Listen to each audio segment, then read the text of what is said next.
conclude with some remarks on how victims of those crimes can be treated in international criminal law. First of all, as I said, the recruitment and the use of children under 18 have been observed everywhere in the world, including some African countries. It is actually estimated by some authors that 40% of the global number of child soldiers are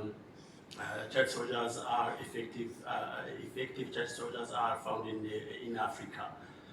DRC is also known for that same phenomenon during the different phases or episodes of armed conflicts in the DRC.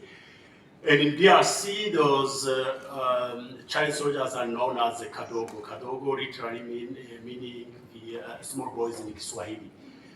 There are different causes for child soldiers to get involved in the armed conflicts, especially they can join for poverty reasons, they can join for community defense, for vengeance, or simply for survival. Among some of the tasks they perform, they can be used as spies, as messengers, as sex slave, or domestic servant.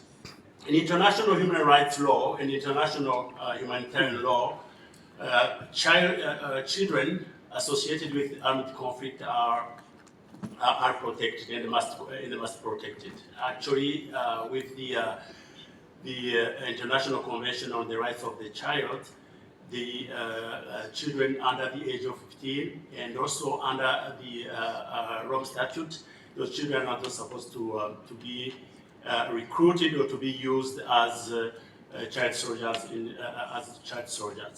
armed conflict. And when they are used, they are actually regarded as victims. Despite their status as victims, child soldiers also do victimize others. They don't behave necessarily like innocent victims.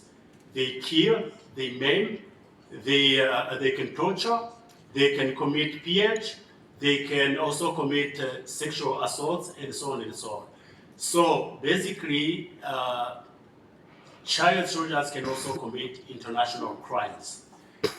Under the Rome Statute, they do enjoy immunity from prosecution, not because of their status as victims of armed conflict, but because of the younger age. ICC does not prosecute individuals who were aged less than 18 at the time of the commission of the crimes. And apart from the ICC, no previous international criminal court has ever prosecuted child soldiers for international crimes, especially as a matter of prosecutorial policy or strategy, as was the case in the Special Court of Sierra Leone, where the then prosecutor didn't deem it appropriate to prosecute child soldiers who were involved in the international crimes, despite the fact that the statute of the Special Court granted jurisdiction to the court.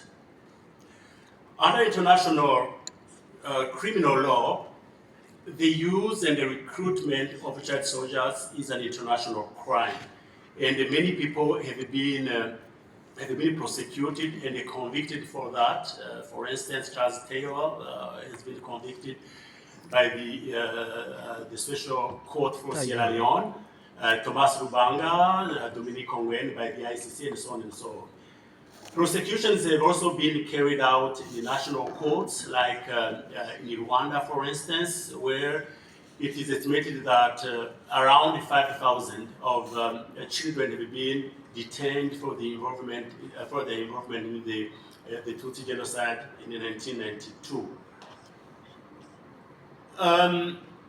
Since the child soldiers perpetrators are not of international crimes cannot be prosecuted before international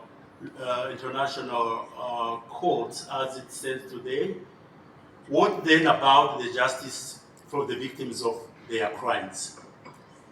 This question is important because the interests of victims are at the heart of the international justice system. Under the current international criminal law, victims enjoy the right to participate in the proceedings if they can show, of course, a personal interest in those proceedings. The victims can also enjoy the right to reparation, and so on and so on.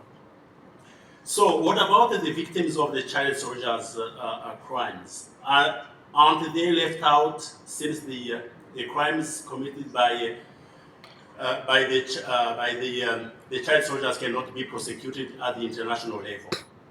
Does the international criminal justice system fail them? In theory, yes, because it does not provide avenue for them to participate in proceedings or to enjoy subsequent reparation in the case of conviction.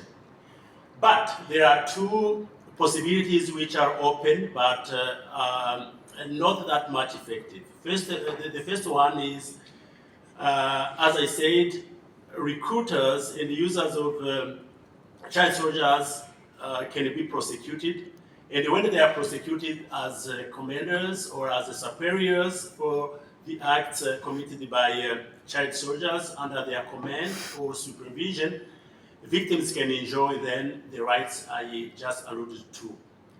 Or up to now, most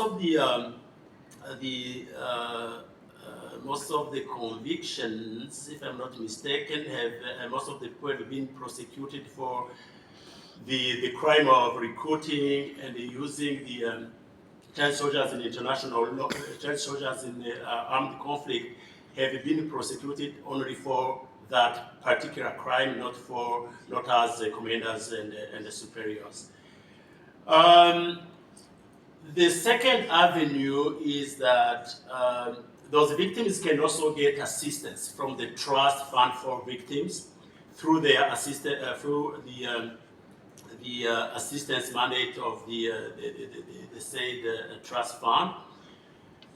And under this mandate, the assistance mandate of the trust fund for victims, the assistance does not depend on specific charges or on the judicial determination of individual criminal responsibility. But at the same time, this is it's a limited option.